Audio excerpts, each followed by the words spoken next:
এটি বিশ্বের সবচেয়ে বিপজ্জনক এবং শক্তিশালী বিন্দু, যেটি বন্ধ হয়ে গেলে সারা বিশ্বের অর্থনীতির বাজার কেঁপে উঠবে। হয়তো শুরু হতে পারে তৃতীয় বিশ্বযুদ্ধ। শুনতে অবাক হলেও এই জলপথের নাম হচ্ছে হরমুজ প্রণালী। এটি এতটাই গুরুত্বপূর্ণ যে প্রতিদিন কোটি কোটি ডলারের তেল এই পথ দিয়ে বিশ্ববাজারে পৌঁছে।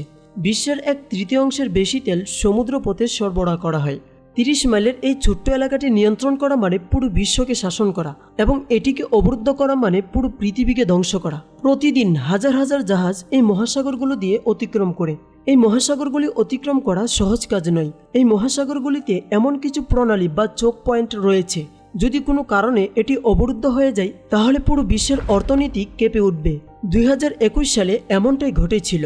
যখন একটি পণ্যবাহী জাহাজ 6 দিন আটকে থাকে, তখন সমগ্র বিশ্ব $10 মিলিয়ন ক্ষতির সম্মুখীন হয়। প্রশান্ত মহাসাগর এবং আটলান্টিক মহাসাগরের মধ্যে বাণিজ্য নিয়ন্ত্রণকারী খাল, যা সমগ্র আফ্রিকা মহাদেশের বাণিজ্য নিয়ন্ত্রণ করে।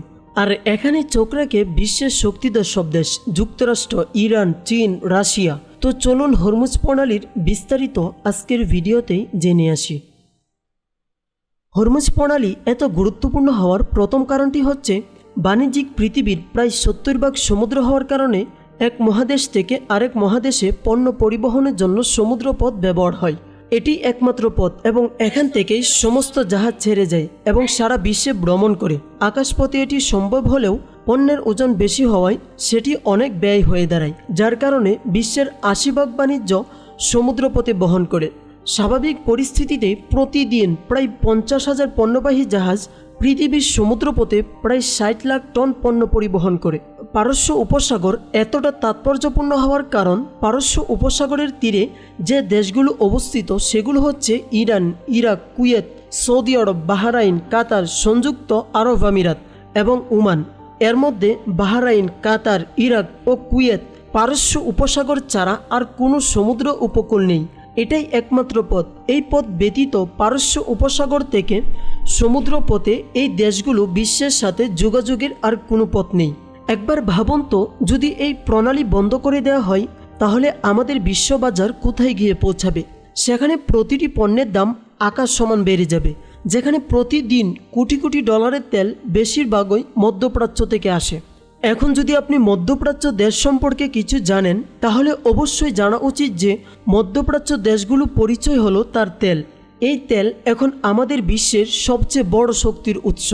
বিশ্বের জ্বালানি ব্যবহারে 33% আসে তেল থেকে। গাড়ি বা ট্রেন, জাহাজ, বিদ্যুৎ কেন্দ্র এই সকল উদ্ভিদের ক্ষেত্রে 70% তেল ব্যবহার হয়। এখন তেলের সমস্যা হলো এটি বিশ্বের খুব কম জায়গায় পাওয়া যায়। এই 8টি দেশেরই মিলিতভাবে বিশ্বের 50% তেল রয়েছে। এর মানে হলো এই 8টি দেশের কাছে বিশ্বের অর্ধেক তেল রয়েছে। এবং বিষয়টি এখানে শেষ নয়। বিশ্বের প্রাকৃতিক গ্যাসের 40% রয়েছে এই দেশগুলোর কাছেই। প্রাকৃতিক গ্যাস, তেল এবং কয়লা এখন বিশ্বের তৃতীয় বৃহত্তম শক্তির উৎস।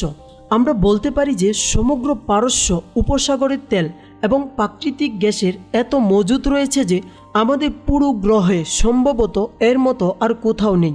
এবং সেই কারণেই বিশ্বের 15% শক্তি পারস্য উপসাগরের দেশগুলো থেকেই আসে। এই 30 মাইলের এলাকা ছাড়া পৃথিবীর আর কোনো বিকল্প নেই। এটা পার করা এত সহজ নয়। প্রথমত, এখানে 8টি দ্বীপ রয়েছে যা প্রতিটি জাহাজকে এড়িয়ে চলতে হবে। আর এই 8টি দ্বীপের মধ্যে 7টি ইরানের নিয়ন্ত্রণে। এই দ্বীপগুলোর মধ্যে 3টি সংযুক্ত আরব আমিরাতের নিয়ন্ত্রণে। এই পুরো এলাকার উপর ইরানের প্রায় সম্পূর্ণ নিয়ন্ত্রণে রয়েছে। এই সকল সমস্যার পরেও পারস্য উপসাগর থেকে বের হওয়া বেশিরভাগ তেল পূর্ব এশিয়ায় যায়। প্রথম আসে চীনে।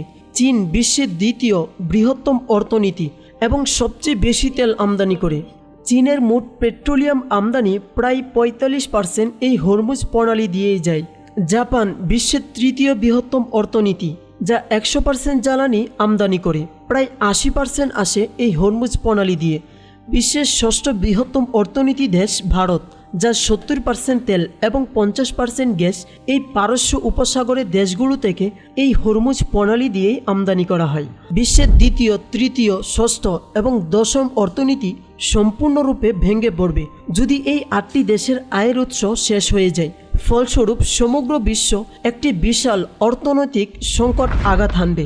এই কারণেই এই জায়গাটি বিশ্বের সবচেয়ে বিপজ্জনক এবং গুরুত্বপূর্ণ চোখ পয়েন্ট। আর সেই কারণেই বিশ্বের সকল সুপার পাওয়ার দেশ এর উপর কড়া নজর রাখে। এই কারণেই আমেরিকা, সংযুক্ত আরব আমিরাত, ওমান, ইরাক, সৌদি আরব এবং বাহরাইন কয়েক ডজন সামরিক ঘাঁটি তৈরি করেছে, যাতে এটি ইরানের উপর নজর রাখতে পারে।